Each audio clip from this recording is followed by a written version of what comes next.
Perhaps something of the true wonder of our native Earth struck the men who sailed the Nina, the Pinta, and the Santa Maria beyond the gates of Hercules. And perhaps there are those today who pause before the miracles of travel into space and beneath the sea. For this is an age of wonder. It'll produce, in the bigger perspective of time, new Columbuses and Magellans that men will remember when our own age of exploration is history. Sealab I is part of that adventure, a beginning part in our own times.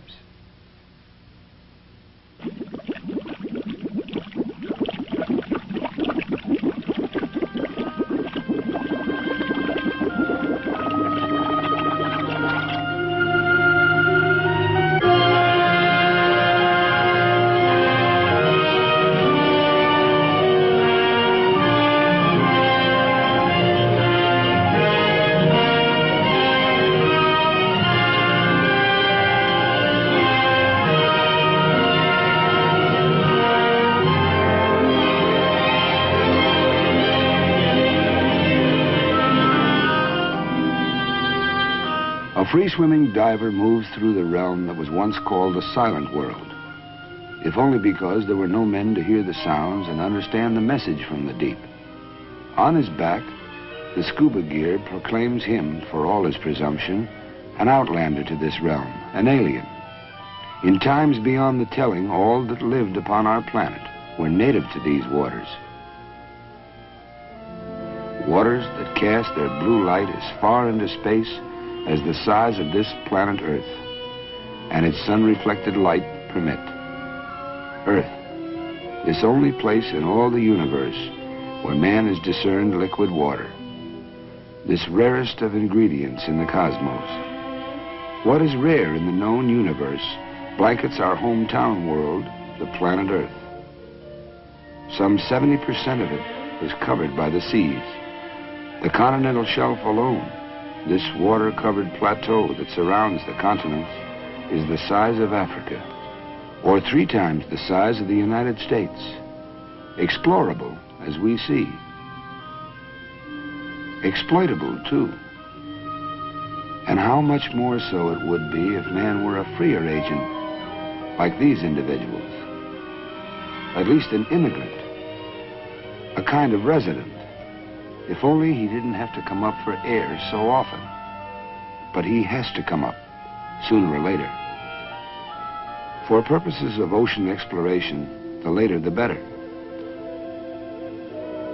As long ago as the 1870s, Francis Paul Barth discovered the formula that is the E equals mc squared of the diver.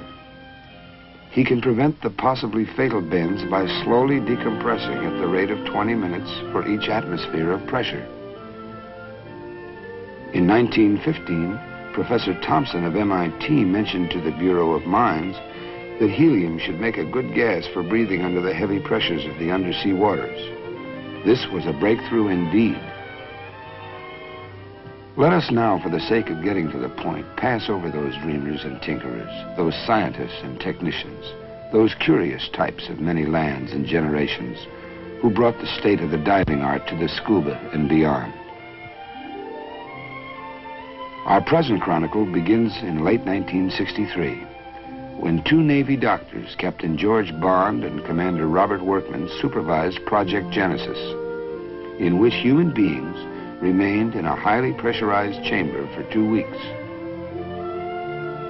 That they could do so with reasonable comfort and in perfect safety was a tribute to Bond's 8 years of research on the feasibility of breathing gas mixtures rather than normal air.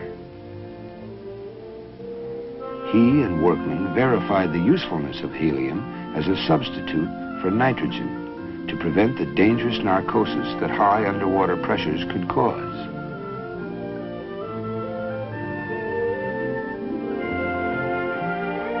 Let us now leap forward in time to midsummer 1964. The Office of Naval Research, inspired by Project Genesis, had designed a strange-looking capsule, the work of Lieutenant Commanders Roy Lanphier and Arthur Gross. It was nothing less than a laboratory for living men to observe themselves and their environment beneath the very waters of the sea.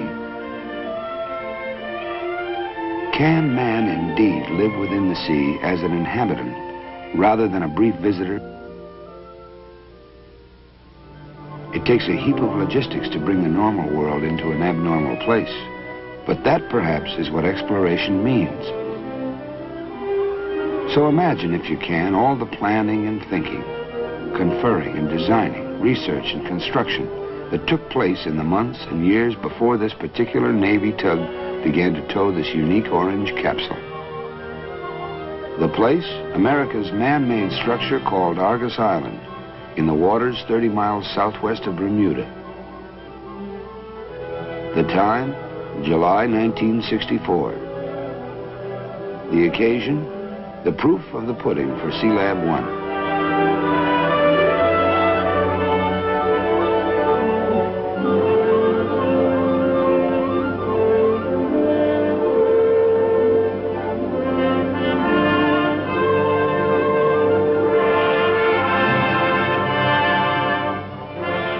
The protagonists, the U.S. Navy, in the persons of hundreds of scientists, technicians, engineers, divers, navigators, and auxiliary personnel.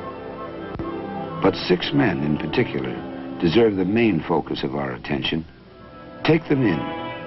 George Bond, director of the Medical Research Laboratory of the submarine base in New London, Connecticut. Commander Roy Lanfear.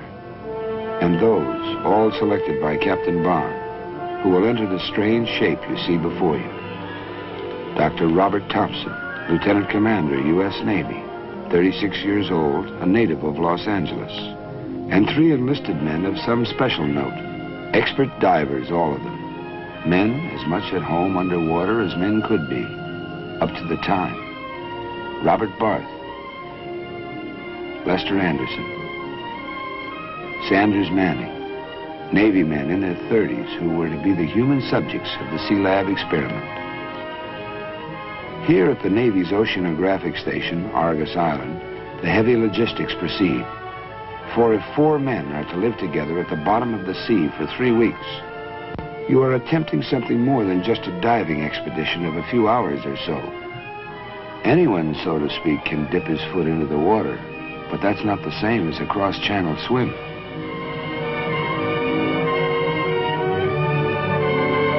Comes the time for all the maneuvering and preparations, all the testing and retesting, when you stop cutting bait and start to fish.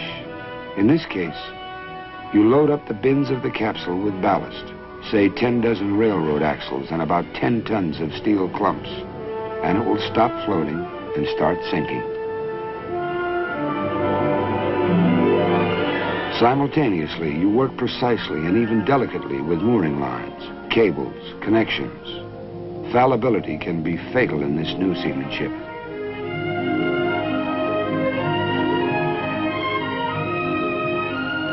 At this point in oceanographic exploration, a man can still use his umbilical cord. It houses his power and communications cables.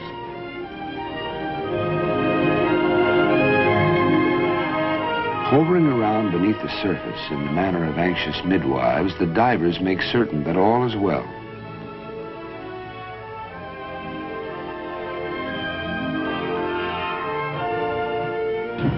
All stations report ready for loading. Argus Control, report each foot of descent.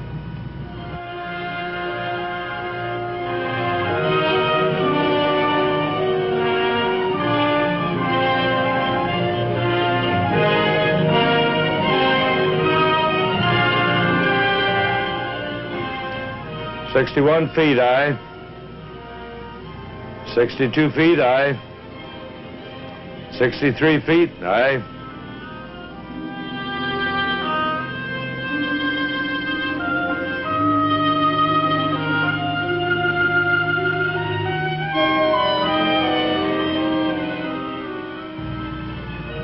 "150 feet, aye. You have gas enough to go all the way to the bottom."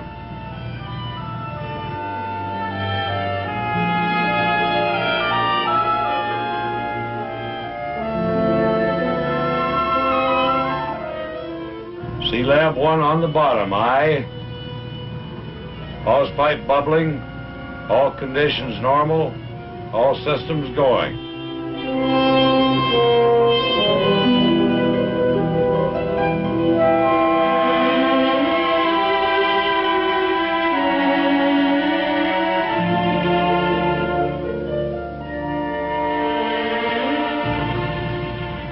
Manzoni, will you check the absolute pressure, please? 95.1 on the bottom. Sealab I, our orange capsule, has not yet received its complement of mankind.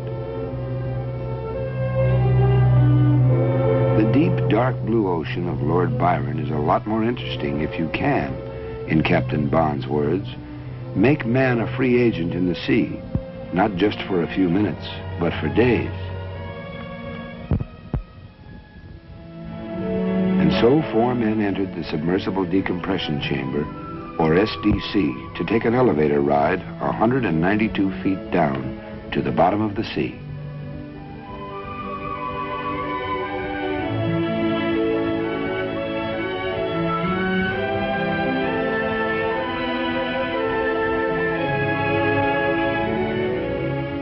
They entered Sealab I at twilight, through the hatch on its floor. Because inside pressure had been equalized with the outside water pressure, the hatch was left open.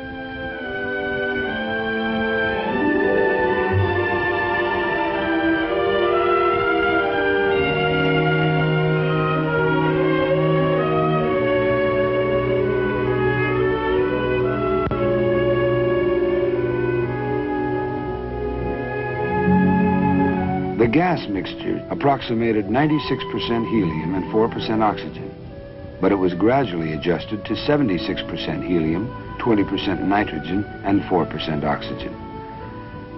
The interface of water at the open hatch tended to absorb the nitrogen faster than the other gases.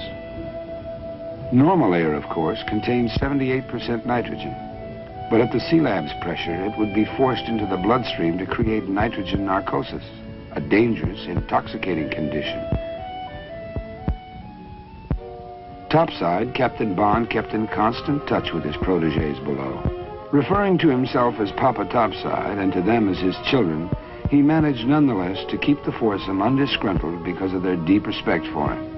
Hadn't he, after all, taken some hefty dives of his own, including one of 302 feet in 54 seconds back in 1958, wearing only a life jacket? That was about 3 times as far as experts considered a safe limit. The television monitor topside takes in the spectacle of fooling around with a fishing rod on the back porch. Even in these depths, privacy is not all that easy.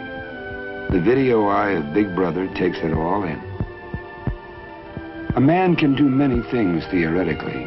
He can, for example, assume a certain atmosphere on Mars and then deduce its effect on a human being. But there's nothing like being there. So blood samples from a man 192 feet below the surface of the sea are worth the taking and the logging.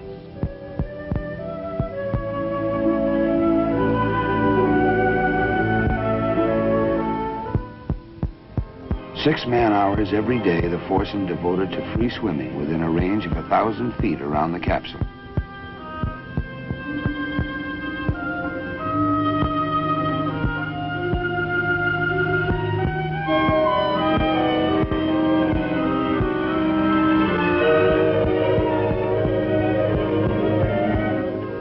They set up gear for scientific experiments along the bottomland of white coral sand.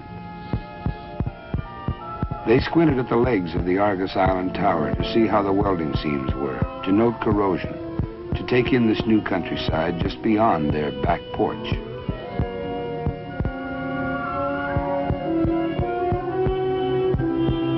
Sometimes they mixed with divers from the barge, including photographers and cameramen.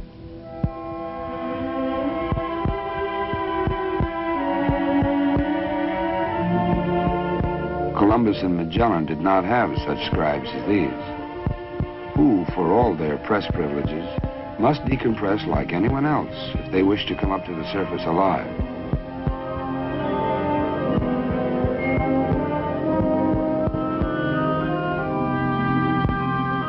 You take your time coming up.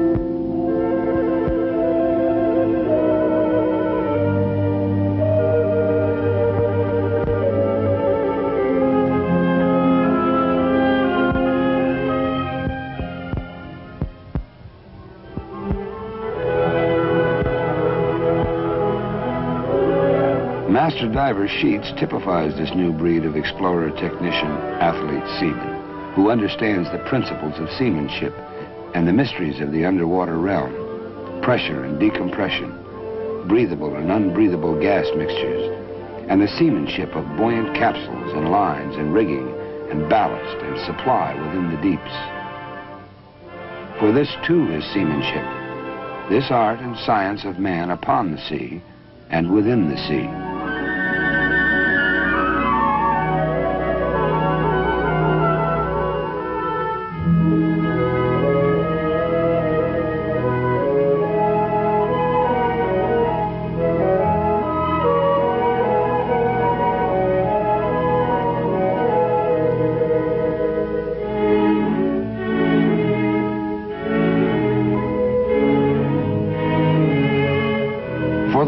Trips, the men wore scuba gear, but for the shorter swims, hookah gear sufficed. This consisted of 2 tubes connected to Sealab, one to bring them the Sealab's own mixture of helium-centered atmosphere, the other to return the used gas to the capsule. And what the men saw below, for all the tired sophistication that sometimes dogs our civilization, was like a kingdom out of the soaring fancy of the child and the poet, of man and youth, and all the ages of this old planet of ours. Emerald green or zenith blue, depending upon the state of the sky above, the kingdom changes its hue and mood. The angelfish and the grouper saw such visitors as they had never seen before, even in this teeming liquid world with its millions of species. The barracuda, the fearsome creator of one-legged men in the pirate legends, were on their most benign behavior for the tourist invasion. The big fish eat the little fish, said the Latin poet Virgil, and his meaning is literal as well as figurative. The men began to feel close and neighborly toward the fish, so much so that a diver from the barge spearfishing brought forth a cry of protest from Barth. For a man living on the bottom of the sea may see his fish as neighbors rather than as quarry for his hunting. Day followed day. It was a tight life in the Sealab. After 4 days, it became home sweet home. All 40 by 9 feet of her. Minus, of course, space for 3 transformers and all the other gear. Such as 6 berths, tables, storage lockers, a shower, 6 electric heaters, a Chamber of Commerce sign, a hot plate. Cooking, however, was limited to baking and broiling. Frying would create greasy hydrocarbon smoke and gases. There was enough food, water, and gas for breathing to last 6 weeks. Atmospheric pressure at 86 pounds per square inch was 6 times that at sea level. The helium in the special atmosphere gave a curious quality to men's voices. Everyone sounded like Donald Duck. Topside, a helium unscrambler made the men's voices somewhat more comprehensible. Sealab I, this is Sealab Control. Anderson, man the helium unscrambler and give me some test phrases. This is Sealab, manned and ready. Are you on? Let's have the test phrases now, please. I'll do it. Ready for command? We'll forward.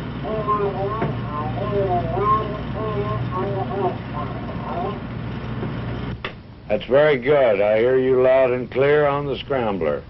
The Sealab atmosphere did not contain enough oxygen to light a match, hence no smoking. It also permitted the men to bring water to a heat far above its sea level boiling point, but without a trace of steam or vapor. Open a soft drink and the bottle would suck air in rather than fizzing out. Let us remember these rare moments on the ocean bottom. Manning and Anderson playing cribbage before bedtime. Going topside after a visit to the Sealab, Captain Walter Mazzoni, Technical Project Officer. Mail delivery, about as prompt as anywhere else under the American flag. But the dented plastic jug shows what pressure can do. They also serve who only endure, day after day and night after night beneath the sea. There was time to loaf and time to read, as well as to work. For a man that endures, a man who simply is triumph enough 192 feet down. Dr. Thompson keeps a medical mind focused on the others, who indeed are busy enough with their daily swims, collecting bottom samples, checking gas cylinders, and taking pictures for later analysis.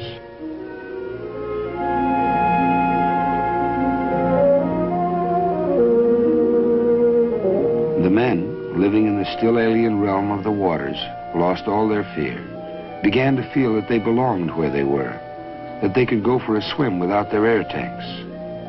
You even forgot you had to go back to Sealab for air, Dr. Thompson recalls. One night I dreamed I was breathing oxygen from the sea. There came forth here beneath the sea a dailiness and a routine that were in themselves a mute tribute to man's power of adaptation. If here, why not on the moon? Why not on Mars? And so it went for 11 days. But on the 11th day, intimations, forebodings from the look of things. Topside, trouble brewing in the form of a tropical disturbance, the weatherman's tentative euphemism for what later became a full-fledged hurricane. Hurried conferences, evaluations, decision to abandon Operation Sealab after 11 of the 21 programmed days. From below, objections, complaints. But the risk to topside support ships and personnel, and therefore in time to all concerned, was too great. So began the ascent. The men stayed in the Sealab for 2 nights and a day while it was slowly raised at the rate of 1 foot every 20 minutes. At which pace the men within became accustomed to the decreasing pressure as they neared the surface. But at the 84-foot level, trouble.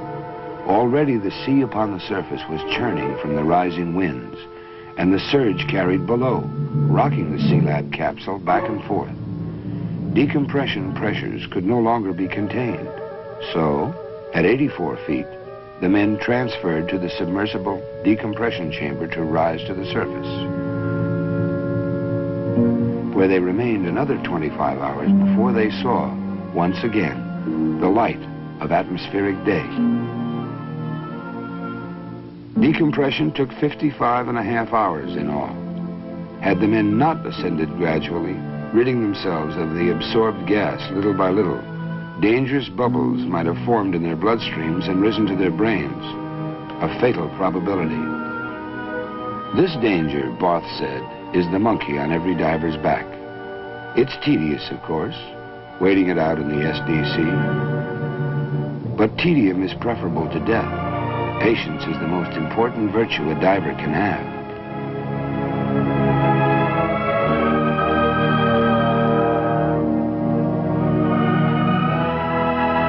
Raising Sealab itself was an engineering feat of some note, since all undersea technology is in the nature of pioneering.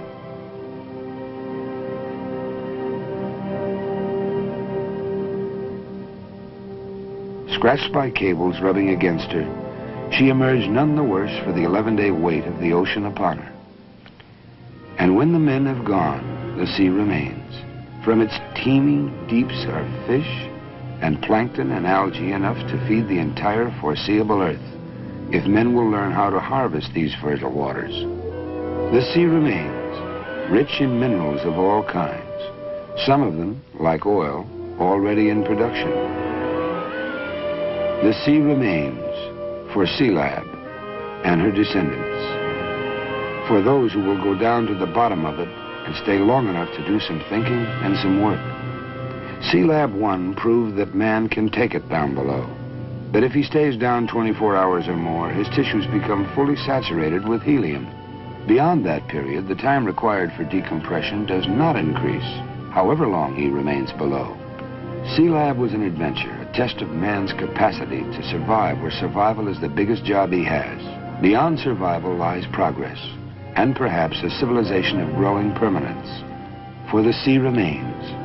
Sealab I is but an incident, a point in time already in the past. Sealab I proved that man does not have to decompress between work periods beneath the sea. that he can, under the precise conditions we have seen, remain below indefinitely.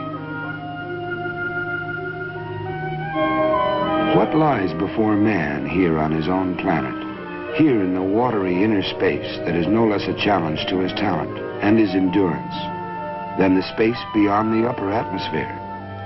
Will he have the genius to harvest the food of the sea? Food enough even for the exploding population of the crowded land? Will he build factories to process the seafood?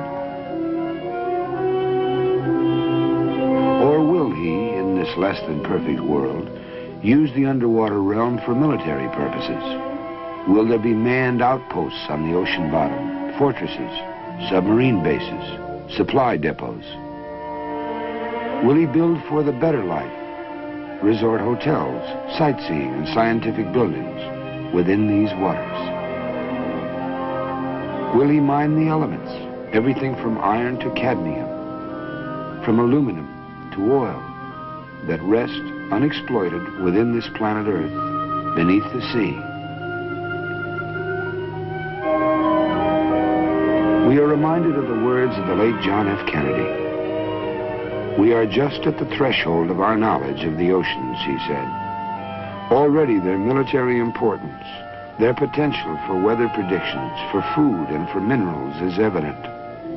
Knowledge of the oceans is more than a matter of curiosity. Our very survival may hinge upon it. Sealab I is a part of the strange, colorful hardware of our age. An age chock full of wonders, but still a time when there remains unknown realms for men in which to adventure. Adventure, yes, but more important is the knowledge gained from scientific investigation of the unknown. From knowledge comes strength, a step in progress toward the essential strategic goals of the future, which will require increasing utilization of the vast oceanic areas for our security.